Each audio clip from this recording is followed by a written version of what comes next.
नमस्कार। बहुत स्वागत है आप सभी दर्शकों का मकर राशि के लिए 2025 में घटित होने वाली 10 घटनाओं संबंधी इस वीडियो में। ये 10 घटनाएं तो 2025 में घटित होकर ही रहेंगी, लिख कर रख लें। जी हाँ, जब भी ग्रहों का राशि परिवर्तन होता है तो उसका बहुत बड़ा प्रभाव हमारे जीवन पर पड़ता है। जन्म कुंडली तो एक बार बन गई तो पूरे जीवन के लिए बन गई, जबकि गोचर कुंडली में जब भी कोई ग्रह राशि परिवर्तन करता है तो बदलाव होता रहता है। जब गोचर में बदलाव होता है तो उसका प्रभाव हमारे जीवन पर पड़ता ही है।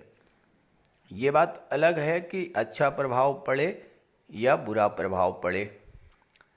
तो ग्रहों के गोचर के आधार पर मकर राशि के जातकों के लिए 2025 में कब कब कौन कौन सी महत्वपूर्ण घटनाएं घटित होंगी, इसी का विश्लेषण करेंगे इस वीडियो में।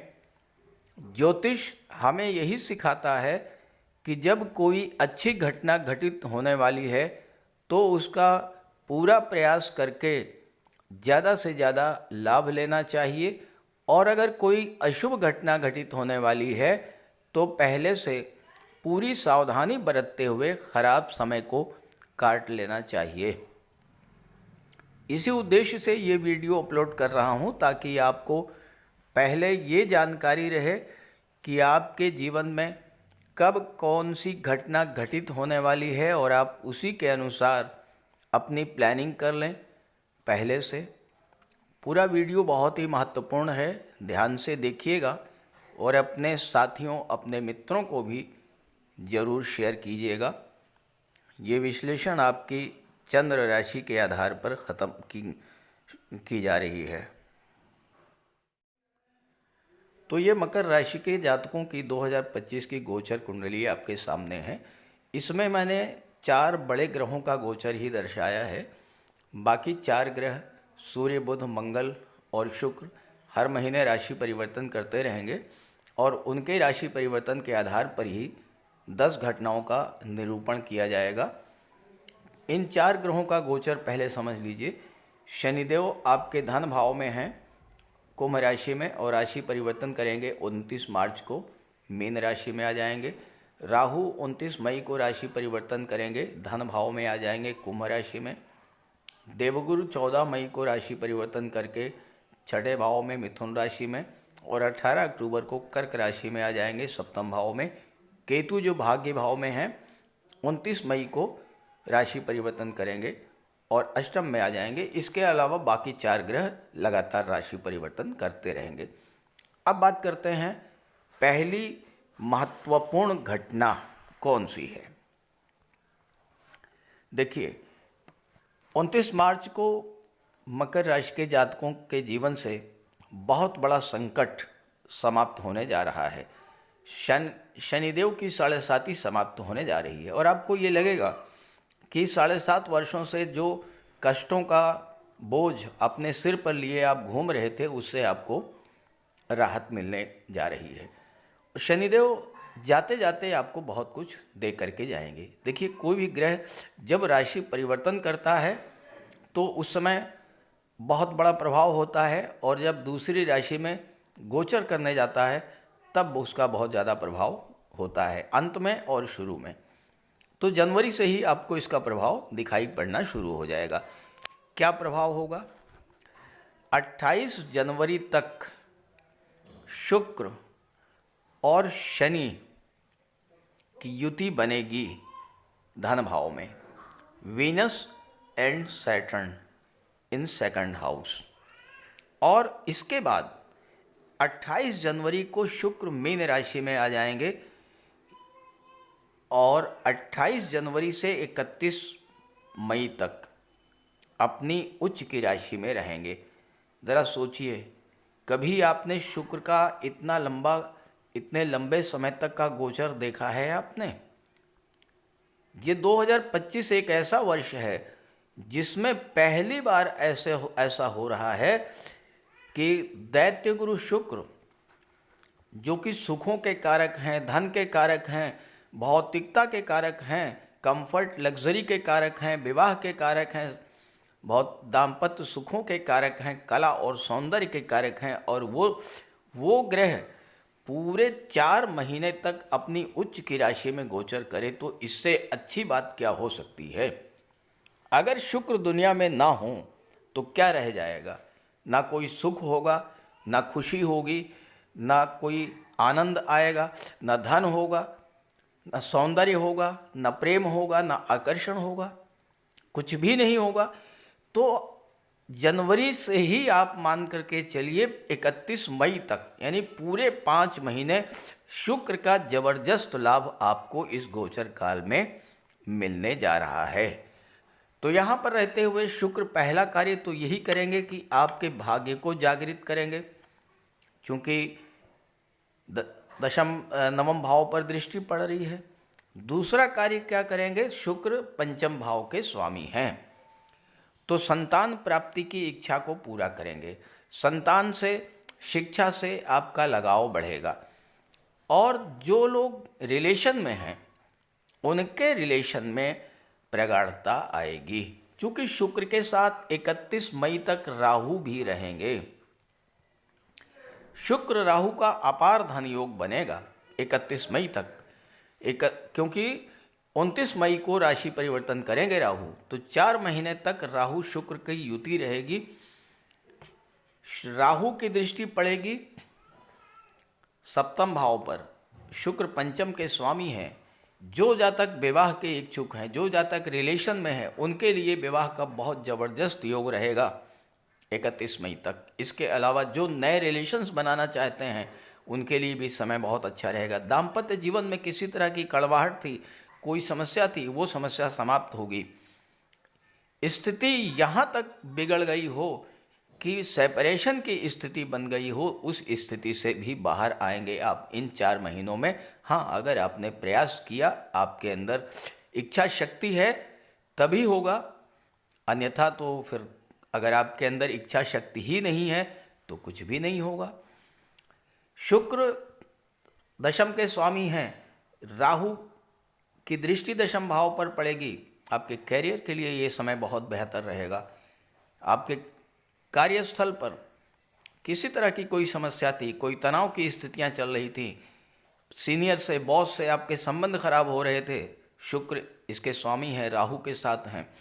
राहु जिस ग्रह के साथ गोचर करते हैं उसके बल को कई गुना बढ़ा देते हैं। तो आपके कैरियर के लिए, धन के लिए, दाम्पत्य सुखों के लिए, संतान के लिए, हर दृष्टि से ये 5 महीने बेहद महत्वपूर्ण रहेंगे। और इस गोचर काल में आप नोट करके रख लिए, आप अपने घर में कोई न कोई धार्मिक मांगलिक आयोजन जरूर होगा आपके घर में, या संतान की प्राप्ति होगी, या विवाह होगा, या फिर कोई पूजा पाठ का कार्यक्रम हो, या आप कोई लग्जरियस आइटम खरीद करके ले आएंगे, घर को डेकोरेट करेंगे, घर को रेनोवेट करेंगे। बहुत सारी महत्वपूर्ण घटनाएं शुक्र और राहु के कारण होंगी। दूसरी महत्वपूर्ण घटना 29 मार्च, जैसे ही शनि आपके धन भाव से निकल करके मीन राशि में आएंगे, पराक्रम के भाव में, आपके रिलेशंस जो परिवार के साथ, रिश्तेदारों के साथ खराब हो रहे थे, उन रिश्तों में सुधार आएगा। अगर स्वास्थ्य संबंधी कोई समस्या, खास करके दांतों से संबंधित या गले की कोई प्रॉब्लम थी, उससे आपको राहत मिलेगी। घर के किसी सदस्य से कोई मतभेद था, वो समाप्त होगा। किसी सदस्य को लेकर कोई समस्या थी, वो समाप्त होगी। पारिवारिक क्लेश समाप्त होगा। आपके मन में जो चिंता, तनाव की स्थितियां बनी हुई थी, वो समाप्त होंगी, और एक सिर पर से आपके बहुत बड़ा बोझ उतरेगा 29 मार्च को। आप अपनी बात खुलकर नहीं कह पा रहे थे, मन ही मन घुट रहे थे, अब वो समय आएगा 29 मार्च के बाद जब आप अपनी बात खुल करके रख पाएंगे, और आपके आत्मविश्वास में जो कमी आई थी वह समाप्त होगी। तीसरी घटना नोट कीजिए, 15 मई देवगुरु राशि परिवर्तन करेंगे छठे भाव में आएंगे। यहाँ पर आते ही गुरु विपरीत राजयोग बना देंगे। देखिए, विपरीत राजयोग कब बनता है? जब छठे, आठवें और 12वें का स्वामी छठे, आठवें, 12वें भाव में गोचर करे। यहाँ गुरु 12वें भाव के स्वामी होकर के छठे भाव में गोचर करेंगे तो विपरीत राजयोग बनेगा। विपरीत राजयोग क्या होता है? विपरीत परिस्थितियों से निकल करके और अच्छी स्थिति की ओर जाना। तो अगर कोई कोर्ट कचहरी का मैटर या कोई कर्ज को लेकर आप परेशान थे, उससे आपको राहत मिलेगी। अगर आपने प्रयास किया इस समय तो स्वास्थ्य संबंधी समस्याओं से, कर्ज संबंधी समस्याओं से, कोर्ट कचहरी के मैटर्स से आपको राहत मिलेगी। लेकिन पाचन तंत्र, लीवर, डायबिटीज और पेट संबंधी रोगों को लेकर आपको सावधान रहना होगा। विदेश जाने के भी बहुत बेहतर योग बनेंगे। चौथी घटना 18 मई को घटित होगी। 18 मई को 29 मई को राहु धन भाव में आ जाएंगे। 29 मई को राहु धन भाव में आ जाएंगे, केतु अष्टम भाव में आ जाएंगे। अब देखिए, राहु मैलेफिक प्लेनेट हैं। जब दूसरे भाव में आएंगे तो यहाँ पर आपको वाणी पर कंट्रोल रखना पड़ेगा।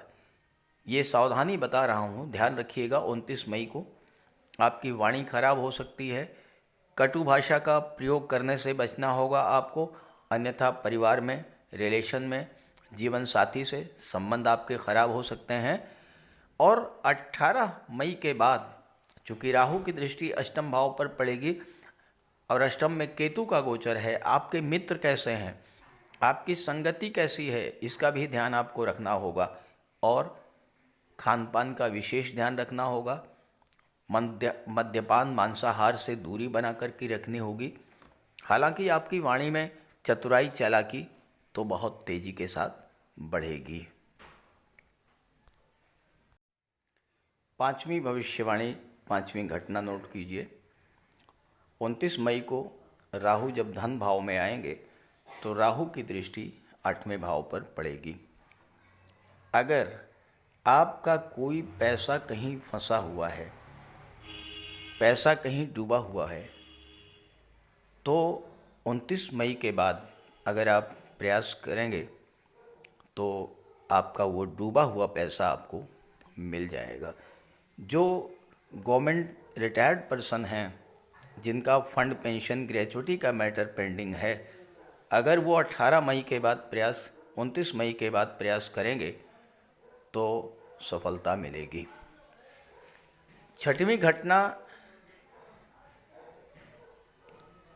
29 मार्च को जब शनि राशि परिवर्तन करके धन भाव में, तीसरे भाव में आएंगे तो पहला जो प्रभाव होगा वो ये होगा कि आप पर जो वर्कलोड है वो घटेगा, काम का दबाव कम होगा, तो आप अपने कार्य को बढ़ाने के बारे में सोचेंगे। और जैसे ही 29 मई को राहु धन भाव में आएंगे, राहु की दृष्टि दशम भाव पर पड़ेगी, तो आप अपने कार्य क्षेत्र का तेजी के साथ विस्तार करेंगे, व्यापार में पूंजी निवेश करेंगे। लेकिन एक बात का ध्यान रखना है यहाँ पर आपको कि सीक्रेसी मेंटेन रखनी है, अपने प्लानिंग्स को किसी को भी शेयर नहीं करना है। सातवीं जो घटना है वो सूर्यदेव से संबंधित है। 15 जून, छात्रों के लिए बात कर रहा हूँ। 15 जून को सूर्य छठे भाव में आ जाएंगे। यहाँ पर सूर्य के साथ गुरु का भी गोचर रहेगा। और ये जो समय, ये छात्रों के लिए बहुत बेहतर रहेगा। जो शिक्षा प्रतियोगिता की तैयारी कर रहे हैं, जो नौकरी की तलाश कर रहे हैं, उनके लिए 15 जून से लेकर के 18 अक्टूबर तक का जो समय है वो छात्रों के लिए बहुत ही बेहतर रहेगा। और इसके बाद जो 8वीं घटना है वो मंगल से संबंध रखती है। 27 अक्टूबर को मंगल एकादश भाव में आएंगे। यहाँ पर अपनी ही राशि वृश्चिक राशि में गोचर करेंगे, तो धन की दृष्टि से ये समय बहुत अच्छा रहेगा। मंगल चूँकि चौथे भाव के भी स्वामी है, तो ये जो समय है 27 अक्टूबर के बाद, अगर कोई प्रॉपर्टी आप खरीदना चाहते हैं, कोई मकान खरीदना चाहते हैं बना बनाया, तो उसके लिए समय बेहद अच्छा रहेगा। इस समय आपके सोशल सर्किल में भी इम्प्रूवमेंट होगा, बहुत अच्छे मित्र मिलेंगे आपको और आपको इसका लाभ मिलेगा। नवीं जो घटना है उसका संबंध भी छात्रों से ही है।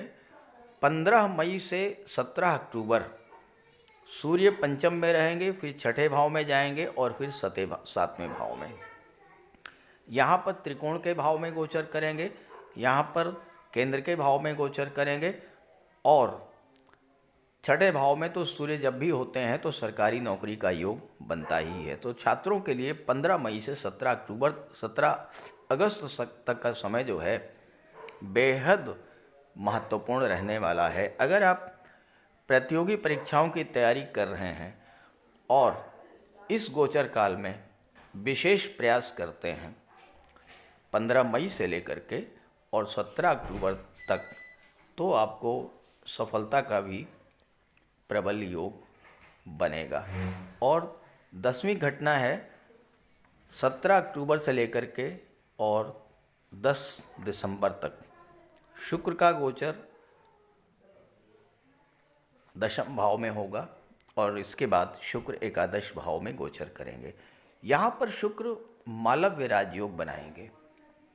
डेट एक बार फिर से नोट कर लीजिए, 17 अक्टूबर से लेकर के और 10 दिसंबर तक बहुत महत्वपूर्ण समय रहेगा ये, क्योंकि जब शुक्र मालव्य राजयोग बनाते हैं तो धन का योग होता है, धन की प्राप्ति होती है, सुख सुविधाओं की प्राप्ति होती है, विवाह का योग बनता है, दाम्पत्य सुखों में वृद्धि होती है। तो ये समय आपके लिए अगर आप प्रयास करेंगे तो पहले तो केंद्र के भाव में रहेंगे, मालव्य राजयोग बनाएंगे और इसके बाद 11वें भाव में चले जाएंगे, लाभ के भाव में। तो शुक्र 17 अक्टूबर से और 10 दिसंबर तक आपको बहुत कुछ दे करके जाएंगे। तो इस तरह से शुक्र का गोचर शुरू के 4 महीनों में और बाद के लगभग 1.5 महीने आपके लिए विशेष महत्व का है। तो इस गोचर का लाभ उठाइए। ये घटनाएं जो मैंने बताई हैं ये इसी क्रम में घटित होंगी, और अगर आपने पहले से तैयारी कर ली और आपकी जन्म कुंडली में ये ग्रह मजबूत स्थिति में हुए तो आपको इन घटनाओं का लाभ अवश्य मिलेगा। तो ये जानकारी, ये वीडियो अपने साथियों मित्रों को भी शेयर कीजिएगा। नमस्कार।